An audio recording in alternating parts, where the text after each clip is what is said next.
All right, welcome back, all you beautiful race fans, to Behind the Nine. Appreciate you guys joining in. We're rolling right along. Got another esteemed guest on the show today. So this guy's got an important job.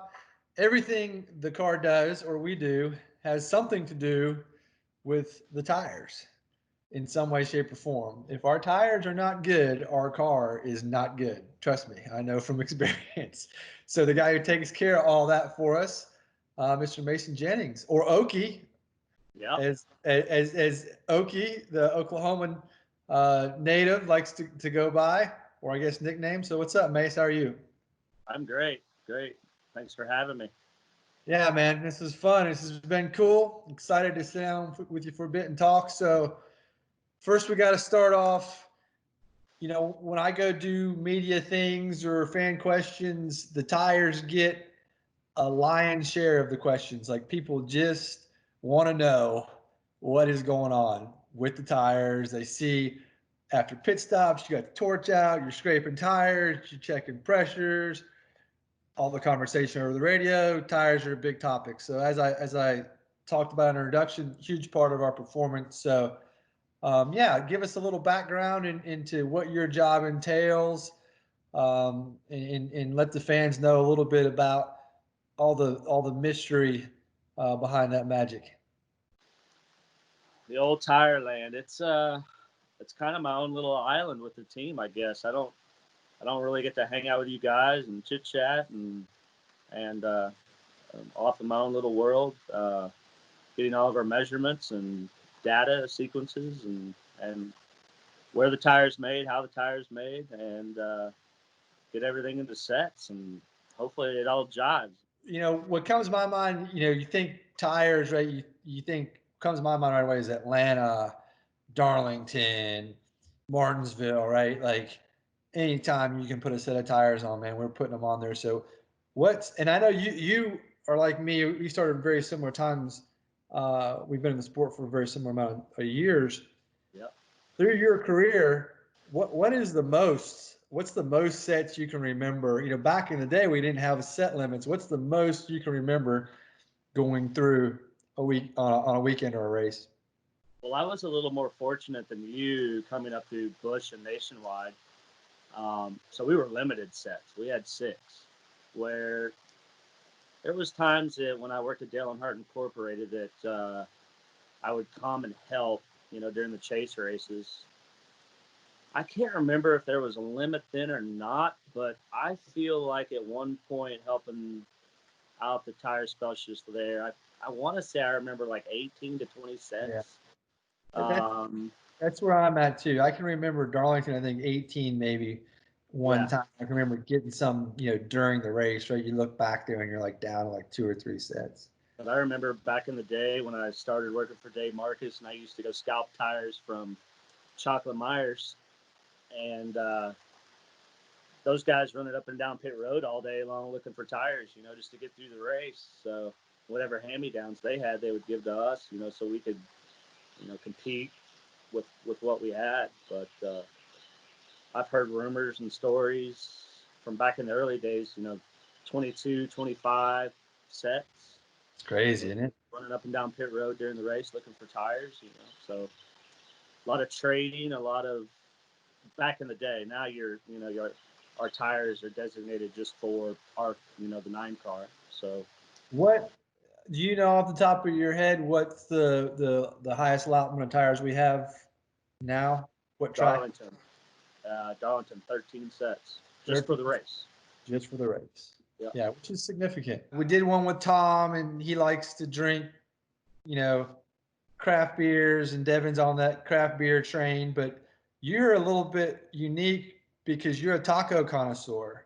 So you know all the taco shops from coast to coast, from the Gulf to Canada, of where to hit up on the circuit. So let's talk tacos a little bit. If I'm saying, hey, I just won the lottery, we're hopping on a jet and we're going to go get the best taco in the United States, where are we going? Best taco in the United States is My favorite is Barrio's Cafe in Phoenix, Arizona. Nice. It's a little, it's all fresh. It's not, it's it's as authentic as you could get with the.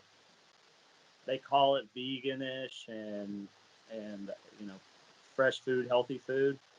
But they're also, and I wish I could remember the name of it, but it's not far from the Oakland airport, and it's when you're going north up towards San Francisco, after you pass the ballparks there, and you get off that next exit and you take a right. It's cash only, and you better know Spanish. Nice. And it is pretty good. Now, if you're in North Carolina, and I just discovered this place a week or a month ago, it's called Mexican Express here in Shelby, North Carolina, and oh my gosh, it is. She roasts you up the little green pepper and the little onion, and then singes the radishes and Oh, wow. I mean, and everything, fresh made tortillas and torta bread. It's probably the best on this side of the Mississippi. But So I'm gonna have to check that out. So I've gone to a few taco places with you. What do you like? yeah, So are you into like hot? You know, the places that I've been with you, I don't want to say they're crazy, but they're pretty unique, right? It's not just this typical kind of, hey, taco pastor, right? It's a little bit more authentic, kind of crazy mixes, blends. So what are you looking for? You like the traditional stuff? You looking for something a little bit different? I like the authenticity because it's hard to find. And growing up in Oklahoma, I got a taste from a lot of the farmers and their help. I got the taste of the true authenticity, and it's hard to come by these days. But the further west you go, the easier it is to find. But Yeah, for sure. I like hot, and I love salsas and good salsas, and once I can get my hands wrapped around one, it's game over. Might as well leave me alone. Yeah, so we've finally conditioned Heath um, to Oh go boy, get Torchies for us at Texas. yeah. So Texas has a Torchies Tacos there, which is really good. They have great tacos. I guess it's a chain kind of around Dallas there, but yeah. So he goes and gets them, and He got me last race. He went and got a thing of tacos, and they're all in the little white whatever wrap, and I just grabbed them and started eating it, and yeah, no good because I am not a hot guy, and man, that thing was, yeah, it was hot. Well, So you actually went to one of the Torchies there with me, I know, and the secret and menu, the I secret snu- I, menu. fi- I finally got you out, and You did. That and was fun. yeah, you were Yeah, pretty impressed. and the But there's secret nothing menu. like a great mid-race snack other than a taco right there. Yeah, It's it's fantastic. unbelievable. So you're big into kind of, I guess we'll classify as extreme sports. You like the wakeboard, you like the snowboard, which you and Tony both, are pretty experienced snowboarders. Got into the mountain bikes, which you showed me a great video. I wish we could maybe we can put the video on here. You failed exactly where I did.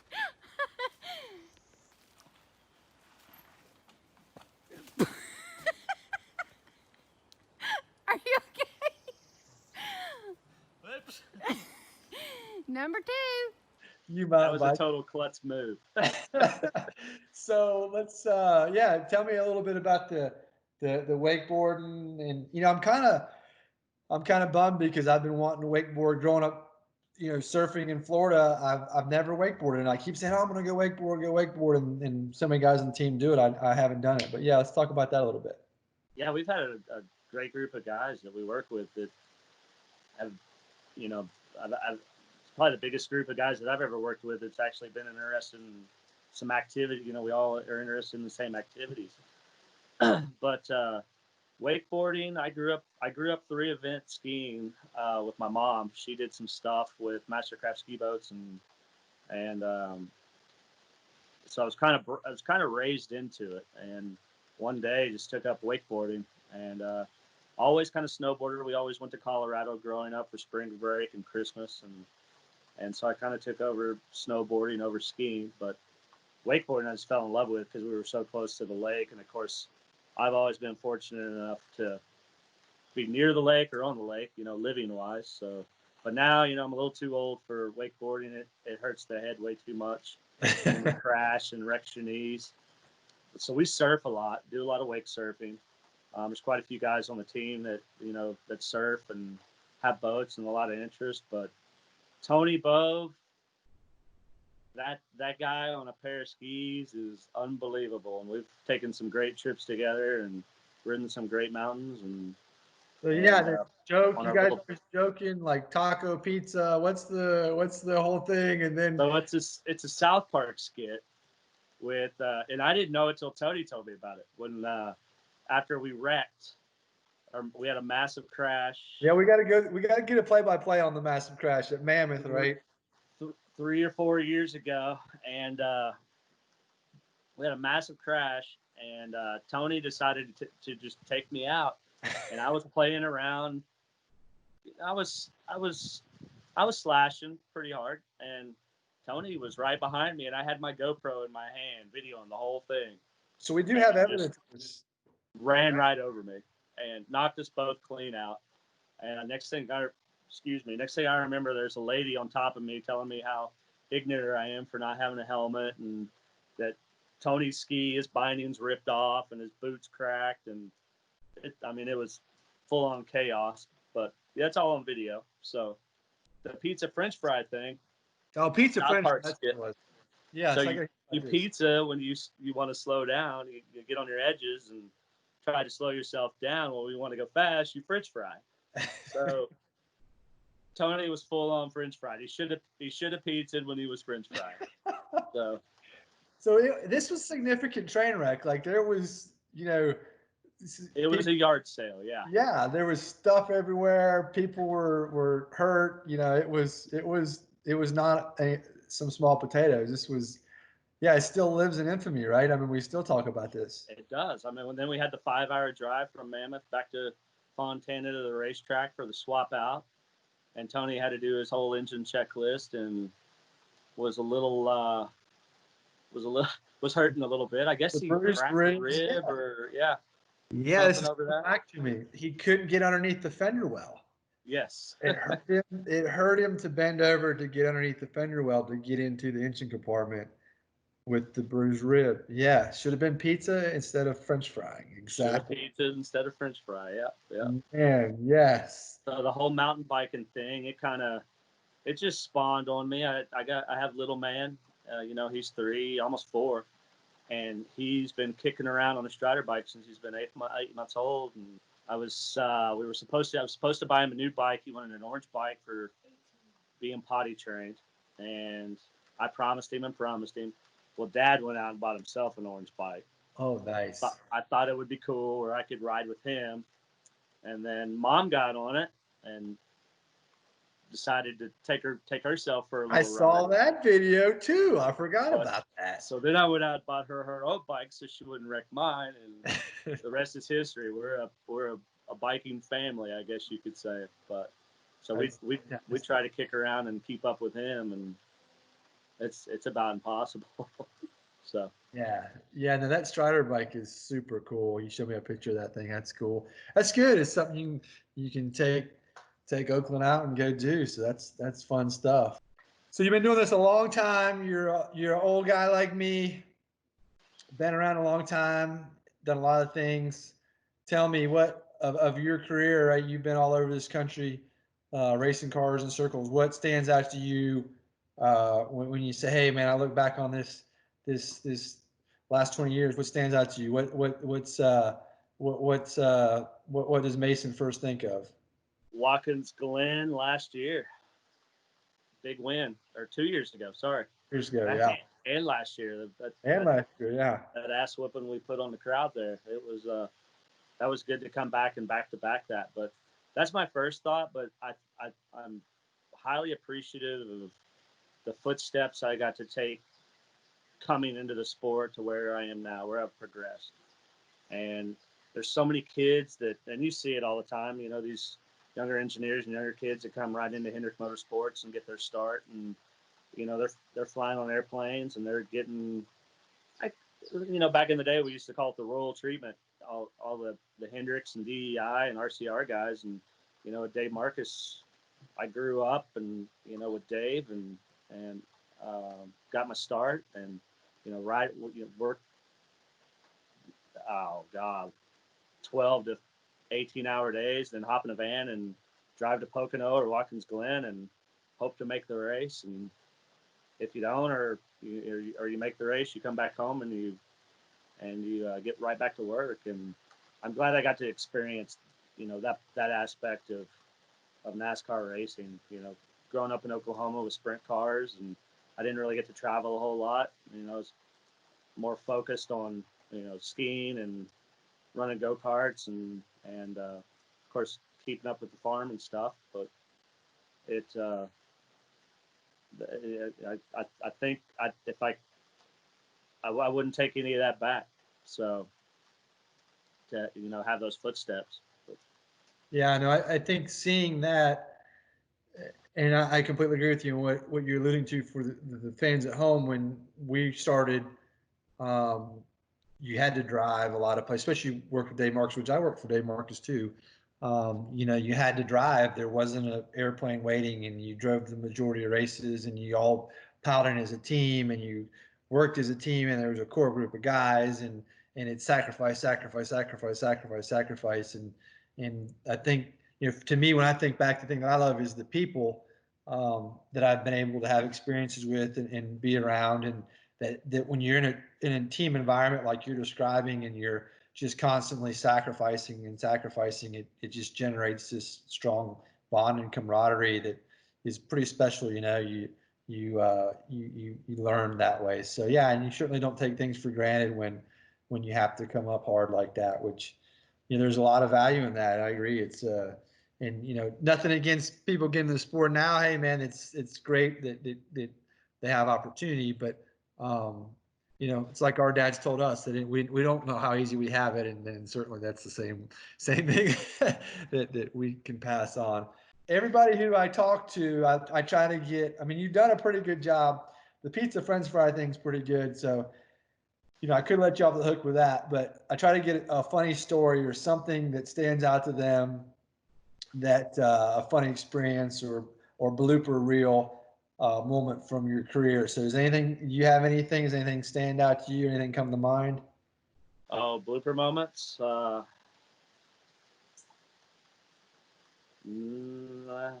sure I do. If you let us play that mountain bike video, then I think you can get away with it. We'll let you off the hook with that one. I mean, you have to start somewhere, right? So. Yeah, no, absolutely. Yeah, the mountain bike video could totally be played.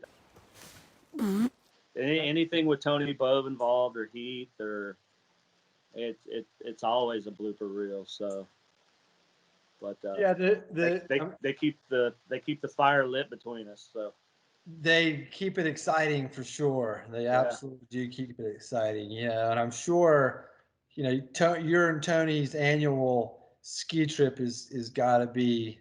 There's certainly some circumstances involved with that I'm sure are pretty funny. And of course, we talked about the one. So yeah, that's good stuff. Yeah. So most memorable moment, you said, hey, winning Watkins Glen for the first time. So that was your first Cup win. Is that correct? That is correct. Well, this is my 22nd year, so that was my 20th year. First Cup win on my own. So. And that was your birthday too. So it was my birthday. That was a special day. 20 years, dude. That's incredible. That's awesome. Well, hopefully we can go win a bunch more. That's the objective. Oh, it's gonna happen. Stories. It's gonna happen. Fantastic. All right, buddy. Well, thanks for coming on. I appreciate all the fans for watching us, supporting us, hanging out with us, and having some fun. So yeah, like our video, click yes, whatever you do. Watch it. Appreciate it. Thanks, everybody. Thanks, Mace. Thank you for having me.